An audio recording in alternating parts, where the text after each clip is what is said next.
Perselisihan internal terjadi di kubu Repsol Honda setelah manajer tim dan dua pembalap utamanya berbeda pendapat soal motor RC213V pada tes MotoGP Barcelona 2024. Krisis dan keterpurukan yang dialami Honda semakin bertambah pahit saat sesi tes pasca musim MotoGP yang berlangsung pada Selasa 19 November 2024 di sirkuit Catalunya, Spanyol, yang tidak sesuai bayangan dua pembalapnya.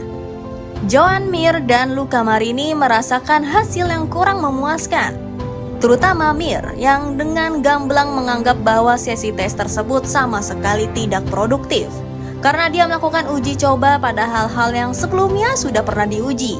Sementara itu Honda tidak membawa upgrade perangkat apapun pada tes tersebut. Mir yang mulai frustasi menganggap Honda seperti tidak serius bekerja karena tidak membiarkan dia dan Marini segera melakukan uji coba perangkat-perangkat lebih baru. Atau setidaknya hal-hal yang bisa sangat signifikan membuat perbedaan dari sebelumnya. Padahal Honda sudah diberikan hak konsesi istimewa bersama Yamaha, yang salah satunya diberi keleluasan menggelar tes private MotoGP lebih intens. Mendengar ucapan pembalapnya, manajer tim Repsol Honda Alberto Puig menentang pendapat tersebut. Puig merasa Mir dan Marini kurang sabar dalam menanti pembaruan motor Honda yang sedang membangun skema pengembangan baru, terutama dari segi pengembangan. Puig menjelaskan bahwa tujuan tes pasca musim di Barcelona kemarin memang tak langsung untuk menjajal motor baru Honda untuk musim 2025. Ada hal lain yang mesti dilihat dan dicek oleh Honda sebelum menyatukan semuanya. Hal-hal yang terlihat sepele inilah yang membuat Puig ingin memperbaiki Honda benar-benar dari dasar. Puig menekankan bahwa Mir dan Marini mesti banyak sabar bernaung di Repsol Honda dan menyadari kemajuan sekecil apapun. Kami belum ada obrolan yang signifikan, kecuali soal getarang yang sangat mempengaruhi pembalap. Kami mendedikasikan banyak waktu untuk masalah ini. Alasannya ini yang membuat kami khawatir, dan ini adalah masalah yang tidak mudah diselesaikan, ucap Puig.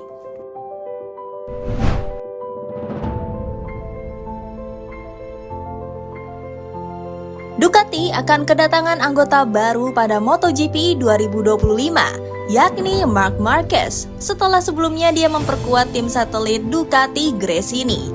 Kedatangan Marquez ke tim resmi Ducati telah memicu antusiasme yang nyata di tim Italia tersebut di bawah pimpinan manajer timnya Davide Tardozzi. Dalam wawancara baru-baru ini dengan sebuah media, Tardozzi tidak hanya menyoroti kemampuan teknis juara dunia 8 kali itu, tetapi juga kualitas manusianya sebagai kunci kesuksesannya. Tardozzi menyoroti bagaimana kecerdasan emosional dan kemampuan beradaptasi pembalap asal Spanyol itu. Kemampuannya itu membuat Marquez selangkah lebih maju dari yang lain dan menjadi sosok yang unik. Tardozzi juga menunjukkan bahwa meskipun pemegang 6 gelar juara dunia MotoGP itu bukan seorang jenius seperti Albert Einstein, akan tetapi pikiran Marquez memiliki kapasitas antisipasi yang lebih unggul dari beberapa pembalap lain. Kondisi ini membuatnya menonjol dalam setiap kompetisi dan terus maju meskipun mengalami pasang surut dalam karirnya.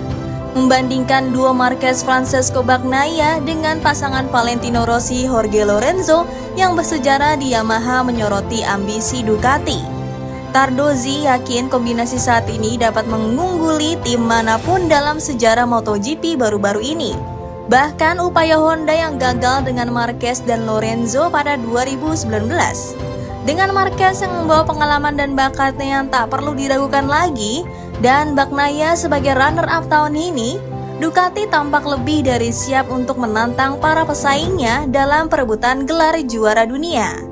Kolaborasi antara kedua pembalap hebat ini bersama dengan dukungan tim teknis Ducati dapat mengukuhkan pabrikan asal Italia tersebut sebagai salah satu yang terkuat di grid pada tahun-tahun mendatang. Saya pikir Marquez adalah pembalap hebat karena dia juga orang yang hebat, yang memiliki kecerdasan untuk mendengarkan, bernalar, dan sudah tahu apa yang akan Anda katakan kepadanya. Keterampilan ini memungkinkannya mengantisipasi situasi dan mempersiap diri menghadapi setiap tantangan. Tim seperti yang kami miliki menurut saya hanya dapat dibandingkan dengan Rossi dan Lorenzo. kata Tardozzi dilansir dari Motosan.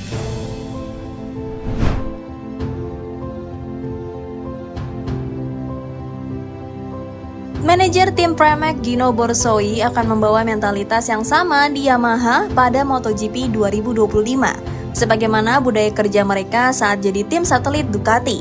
Keputusan pindahnya Pramac keluar dari Ducati untuk bergabung ke Yamaha menjadi salah satu kabar plot twist di tahun ini. Kolaborasi Pramac Ducati yang telah berjalan hingga 2 dekade terputus sejak polemik membawa Marc Marquez ke tim utama dan pengkhianatan pada Jorge Martin terjadi. Pramac sudah tak sejalan dengan Ducati. Tim milik Paolo Campinotti pun menerima pindahan Yamaha yang sedang memeras keringat mencari-cari tim yang mau dijadikan sekutu alias tim satelit. Tak gampang memang menarik minat tim yang mau bersanding jadi tim satelit pabrikan Iwata, Jepang itu. Seperti diketahui, Yamaha sedang kesulitan di MotoGP karena keterpurukan mereka sejak 2 tahun terakhir. Yamaha YZR M1 kalah jauh dengan motor-motor pabrikan Eropa, terutama Ducati Desmosedici GP. Namun setelah negosiasi alot dan tentu saja dengan misi berebut kemenangan, Pramac yang akan disokong penuh Yamaha termasuk memasok 2 motor pabrikan, mereka kini mantap membangun visi bersama. Apalagi wacana beralih ke mesin V4 akan dilakukan pabrikan berlogo Garpu Tala itu. Gino Borsoi selaku manajer tim Pramac mengakui bahwa pasti tidak akan mudah menjalani musim depan. Dari yang tadinya jadi tim satelit Ducati yang langganan podium, bahkan jadi tim independen terbaik, menjadi tim yang pembalapnya akan kesulitan untuk tembus 10 besar. Tetapi Borsoi menjanjikan satu hal, bahwa Pramac gabung ke Yamaha bukan sekedar karena iming-iming dukungan finansial dan sebagainya. Namun mereka juga ingin menjalankan tantangan baru dan mengukir sejarah baru bersama tim raksasa MotoGP. Bekal 20 tahun bersama Ducati akan menjadi kunci krusial Pramac mengorganisir bagaimana mereka akan mengatur strategi dan cara kerja mereka bersama Yamaha. Petualangan baru Pramac Yamaha pada MotoGP 2025 akan dimulai dengan kisah duet Jack Miller dan Miguel Oliveira.